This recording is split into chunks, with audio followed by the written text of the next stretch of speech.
Nigerians are actually waiting to see what will be happening concerning our league. When it comes to Nigerian Professional Football League, a lot of people are waiting to see, will the league really start this year? The year is almost running out and we are yet to start. But, well, we'll be looking at a lot of stories on the show. Welcoming you on 360 Sport on Trust TV. I am Adeni Ajishafe. I have with me Olawale Peters. Good to have you. Good evening, Adeni. It's a pleasure to be back to studio. Yes, let's start with this first story that has to do with Nigerian Football League now. MPFL, IMC to meet MPFL clubs on Wednesday to discuss 2022-2023 season. Well, they are trying to meet so that they can see how they can leverage on, well, that meeting by saying, okay, what are the plans? Can we see the league will be coming up? Although news came out that it will be coming up before the year runs. In fact, some mentioned 28 December. But right now, this particular meeting will actually get all the 20 teams and the IMC, that is Interim Management Committee, set up to run the affairs of Nigerian Professional Football League to see how we can get it right. Because right now, they need a smooth running of our league for 2022-2023. From the way it is, I don't know if we're going to see the league starting this year. Well, I said this during the show last week. That it's like even the Interim Management Committee members, they don't know what they're doing. There's no roadmap at all. There's no roadmap at all.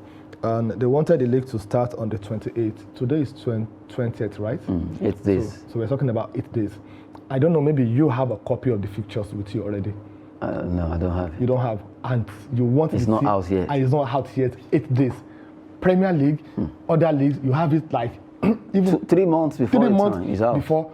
That is what they call adequate planning.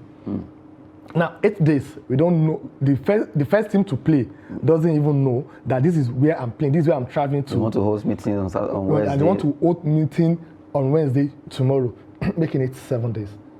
So have they gone to do stadium inspection to see the stadium that this team will be playing? Maybe they want to do the draw. Come on. Maybe it's a draw. If it is a draw, I'm sure we'll have been invited. That they want to do a draw for us to come and see it. It is not a draw. Honestly, I wish they can just privatize this Nigerian Professional Football League. As in, they should just, let me use this Gabadaya, let them privatize it. Let them just privatize it. Let people that really knows and wants to do it as a business, because if they are seeing it as a business, believe me, we are business-minded in this country. We won't be talking about we want to start a league in 8 day times. We don't have the futures. We don't have. We've not inspected the stadium. The players have not done the registration. We don't know the players that are playing. Abba, this shouldn't be done this way. They shouldn't be insulting people like us that we know how to run sport in this country, as if you don't know have people that can run sport in this country. We can do it for them free of charge. As in, we will not collect kobo from them. We'll do these things, set the process, set the structure for them, free of charge. Let them go and run it.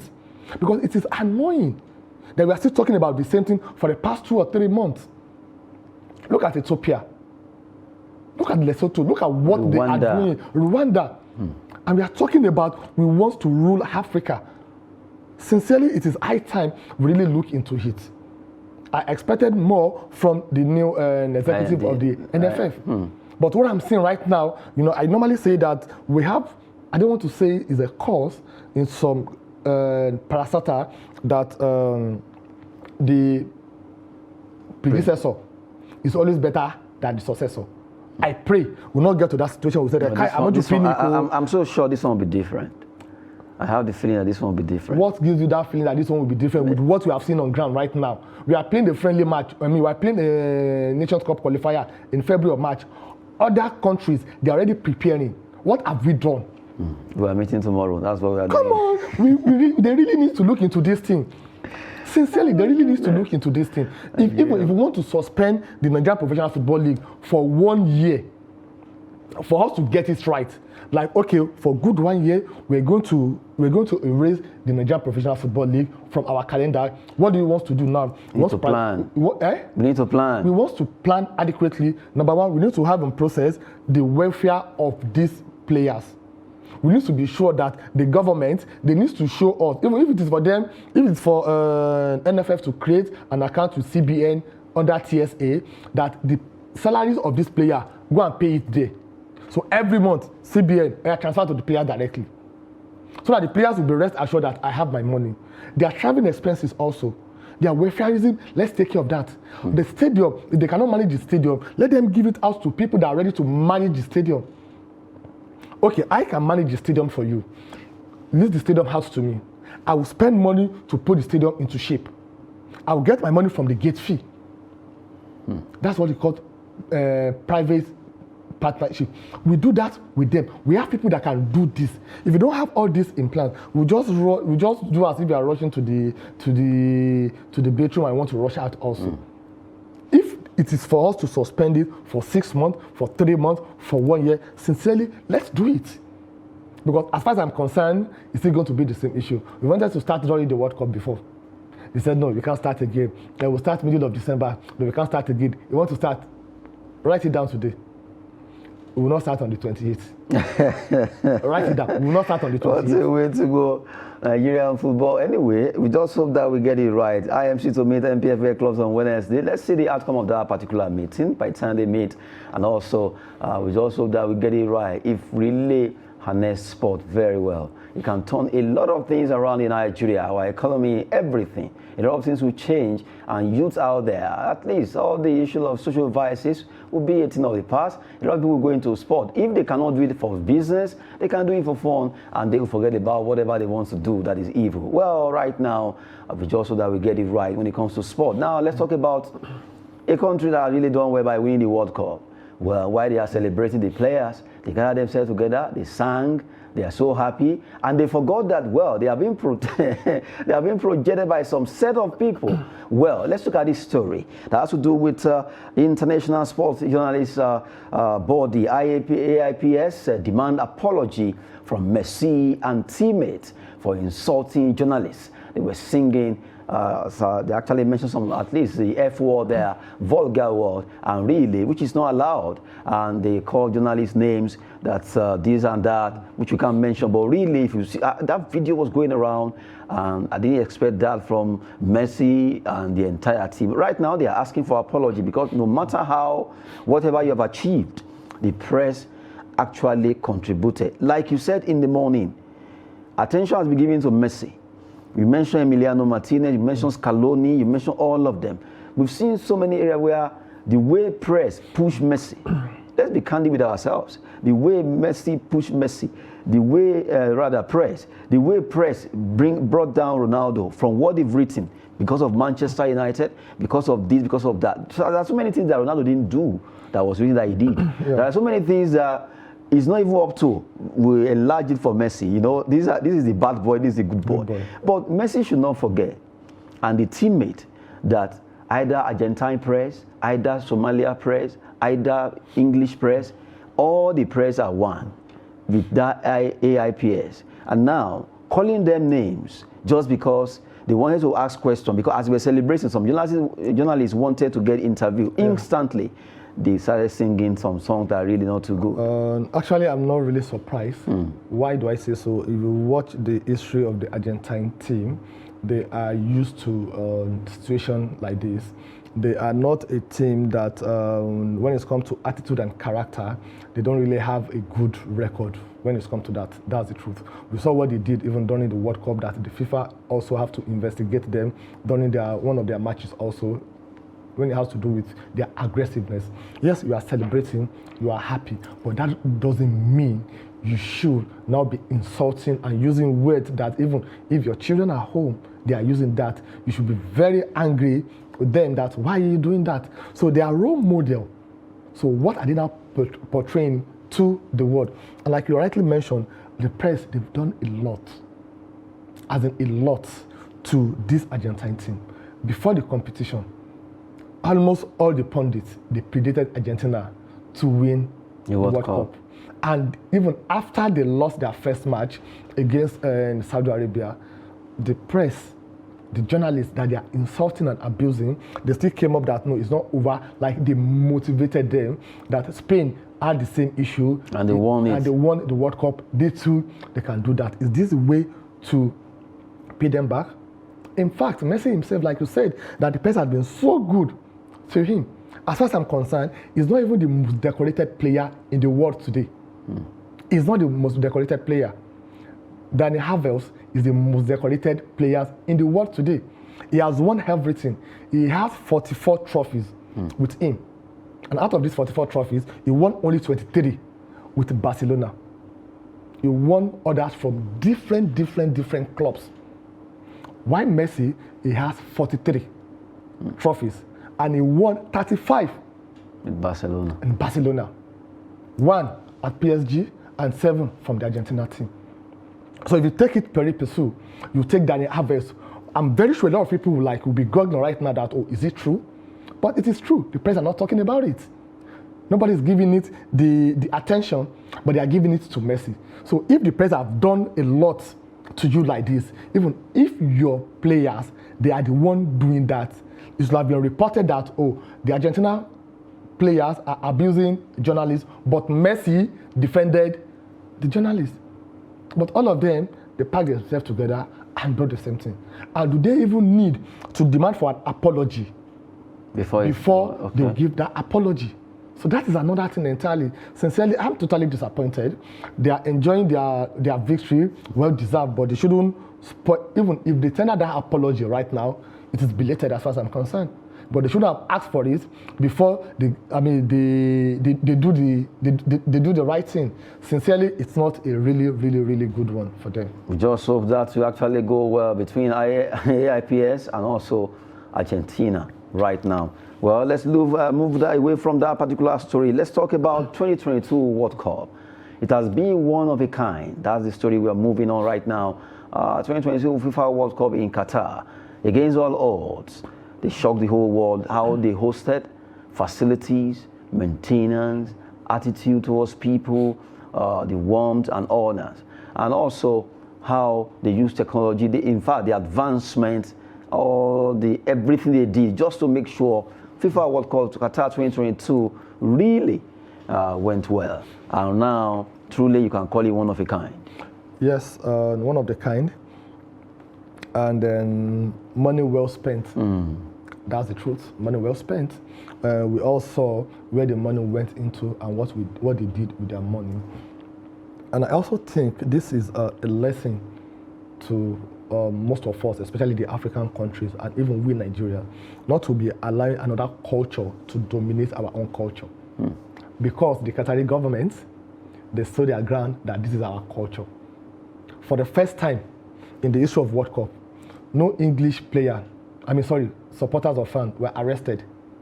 You know the reason why? Because they didn't allow alcohol. They didn't allow it. But that's what normally trigger their tension and misbehaving. They stood their ground that we're not going to allow this, despite whatever they want to do. So that is a lesson. You don't, because you want to borrow another people's culture, you forget about your own culture. That is number one lesson. Number two, if you're talking about prudency, they spent the money. When we heard about the amount of money they want to spend for the World Cup, we were like, wow. $220 billion. This money is too much. But with what we saw at the World Cup, the opening ceremony, the closing ceremony, the gift given to the fans coming to the stadium, it's worth it. That's why I said money well spent. So now they've set a standard for US, Canada, and Mexico come 2026. Now this is what I have done.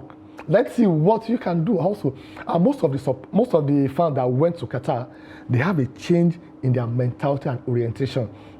The way the Western media have already put Qatar, that they are not friendly, that in fact they so much enjoyed. I watched a lot of interviews from the supporters saying this is the first World Cup they will come to with their family and they will feel safe in their home and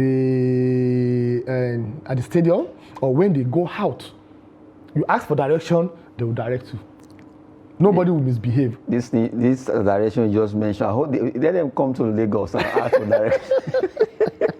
Ask for direction in Lagos. Then somebody will tell you to go 5 streets and turn right, turn left. Oh my goodness. Sport can really be very entertaining, you know. From sport now, we actually got to direction. But really, we'll be talking about the World Cup. One of a kind, 2022 World Cup. You can't take anything away from Qatar, from what they've done. And right now, Saudi Arabia are also looking at going, at least getting a bid ready for 2030 World Cup. And really, if Qatar could do it, who says Saudi, with all the billions of dollars in oil, they have everything it takes. Well, that will take us to another story that has to do with the World Cup coming up in 2026 World Cup, where FIFA announces host cities. Yes, all the cities that will be participating in this competition has been announced by FIFA. And now, let's look at those cities right now that FIFA actually announced. United States, Canada, and Mexico will be hosting the World Cup in 2026. And if we look at it right now, Atlanta in USA, 11 cities in USA, 3 cities in Mexico, and you just have to look at Canada with 2 cities now. So automatically, we have about 16 different cities that will be hosting the World Cup in 2026. Now, out of these 16 cities, we have 11 coming from US. Atlanta, the stadium is Mercedes-Benz Stadium, capacity of 75,000. Boston, Gillette Stadium, 17,000. Dallas, AT&T Stadium with 92,967 capacity. Wow. Houston, that's NRG Stadium, 72,000. Arrowhead Stadium in Kansas City. You have Los Angeles, SoFi Stadium. You have Miami, Hard Rock Stadium. New York and New Jersey, that's MetLife Stadium. Philadelphia, Lincoln Financial Field. You have San Francisco Bay Area, that's they have Levi Stadium. And you have Lumen Field in Seattle, where they'll be having another stadium. It's called Lumen Field. There are 69,000 capacity in Seattle. And you have Mexico City. 3 cities will be hosting the World Cup there. Estadio Akron in Guadalajara, Mexico City, Estadio Azteca, over there in Mexico City. And you have in Monterrey, that is Estadio BBVA, capacity 53,000. In Canada, 2 cities will be hosting the World Cup there. That is BMO Field in Toronto, capacity of 45,500. And in Vancouver, also in Canada, BC Place, capacity of 54,500. What's the way to go? Really, this World Cup is going to be another one. Really, you have about 16 cities ready now, 11 in the US. Yeah, 16 cities to host 42 countries this time around, because the number of countries that will participate in the World Cup, 48 or thereabout. 48, yes. has changed from the current 32, 32 that we have right now. So I'm not really surprised. And the United States of America, they have what it takes. They have what it takes. But just let me chip this in. If you look at the stadium that they're going to play, most of them are privately owned. Yes. Not owned. Everything, almost everything. Not owned by Canopilas, not owned by El Canemes, not owned by stationary. No government. No government. So this is how you make sport business. Imagine you are having a capacity of 92,000. What a way, 87,000. 87,000. So it's going to be very interesting this time around. I hope they put an adequate measure in terms of security in place, especially when it comes to Mexico. We know them. The Mexicans. And we know the Mexicans, we know what they can do and when it comes to sport, because they are sport-loving, especially football. They love football a lot also in Mexico. So it's a very good one. Let's see how it will look like to have World Cup in 3 different countries. All the group stages will be played within these 3 countries. But from round of 16, it will be played mainly in the United States of America. So it's only the group stages that you have. Maybe some group will play here, Mexico and Canada. and Canada. So it's going to be a very interesting one. I'm sure they are prepared. They've seen what Qatar did. So they'll be trying. I know they want to upstage that. What Qatar have done. So it's going to be very competitive this time around. And knowing fully that the USA, they are still bitter about losing the bid to Qatar for this one. So they want to show the world in terms of the technology, which they are the best. Take it or leave it. Oh, okay, this is what Qatar have done. Don't worry, we'll keep our own secrets to our chest. We are coming and we'll do it better. So it's a very good one, but I think it will be painful, and it is possible that even Nigeria, the fact that they are going to increase the African slot to 9, we may not even qualify. But we are going to qualify. No, is it by mouth? No, we will. We've started planning now. Planning, okay. Tell me one of the plans. At least MPFL will start soon. So we have to start planning for it right now. 4 years is like, oh, 4 years is still Before you now. blink your eye, it's here. When did they start the I remember Cup? last World Cup. Yes. 2018. 2018 in Russia. Before you know it now, it's in Qatar now. Before you know it now, the same thing will happen also. And we have some countries that they have almost their team ready for 2026. If you watch the Argentina team, 80% of that team, they are still coming to the World Cup in 2026 because age is on their side. If you look at the Spanish team, even if you look at the French team, all of them, they still have it. But who do we have? We have a lot. As you mentioned them. But don't mention Ahmed Musa. No, I'm not mentioning Ahmed Musa. No, Ahmed Musa by that time will not be playing. Oh, you will not be playing. Yes, okay. but I want to mention Who do we have as his replacement? For Ahmed Musa, yes. We have a lot of them. A lot. Who? A lot. There are so many. Abubakar is there. Which Abubakar? Uchechukwu is there. A lot of them. I'm just giving you. You're just mentioning them on the street. There are so many Nigerian footballers who actually take the place of Ahmed Musa. A lot of, in fact, we have more than 50. But we are yet to identify. You want me to mention names? No, you are yet to identify them. We have them. We have them. Just go to different clubs. We have them. Go abroad. We have them. They are I'm giving an example. Both home and abroad. We have them. Jakaye is there. Chukwueze is there. Abdullah is there. Ogbulafo is there. So many players. This player that you mentioned, where are they playing currently? They play in Nigeria, they play in Europe, they play in Asia, different places.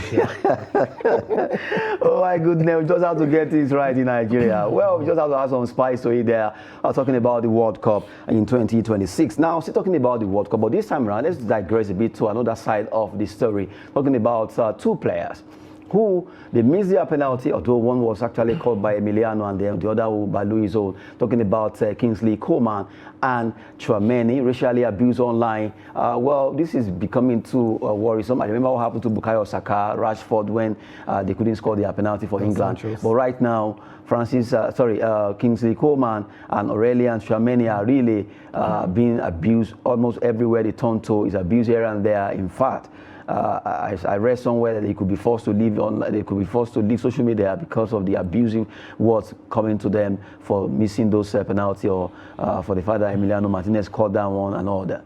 Oh, it's just unfortunate and that the Europeans, not all of them, but some of their citizens, they only see the black being useful when we are achieving your set goals and targets. But when things go bad, that is when you remember that we are black. That is when you remember that they are not one of them.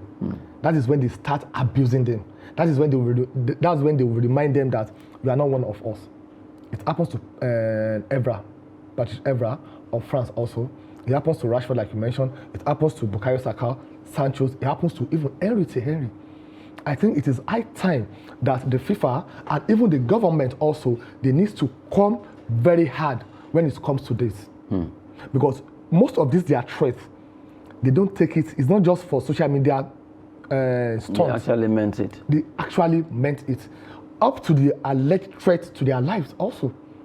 But I love what Bayern Munich, what they did concerning Koeman. Immediately, they released a statement to support him.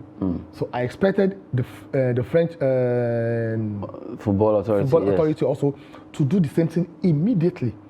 Why do we, most Africans, supported France in the final? Because over 50% of their players are from their root is from Africa. Well, that's just the truth. It's very sad, but they need to come hard on these people, identify them, and sanction them. As in, seriously, they should sanction them. They can get them. Of course. They can identify them, so they should sanction them to serve as an example to others who may want to do that in the future. Hopefully, Kingsley Coman and Tchouameni will actually get their acts together after this abuse coming to them online. And now let's take the last one. That says Benzema, Karim, the one they call the Benz, right now announces retirement from international football. Well, injury didn't allow him to play at the World Cup, but still, his slot was still there. They didn't remove it, but right now he has retired fully. And let's look at the record so far. At least he has sometimes 97 caps. He appeared 97 times for France, 37 goals and 20 assists. He won the 2021 UEFA Nations League title. So what a good way to go. And I don't know the reason why it declined the invitation by the coach to join the team for the final. You know, they have their own differences about a few years ago, which I thought the love for your country should supersede whatever personal issue you have with your coach, your manager, or whatever. It is the love for the country that should come first. For a reason best known to him, it declined. They lost. He retired from international football. We can't say anything than to wish him all the best, but he's a very, very, very good striker. France would definitely miss him. Well, France will meet Karim Benzema, fantastic player there. That will be it on 360 Sport.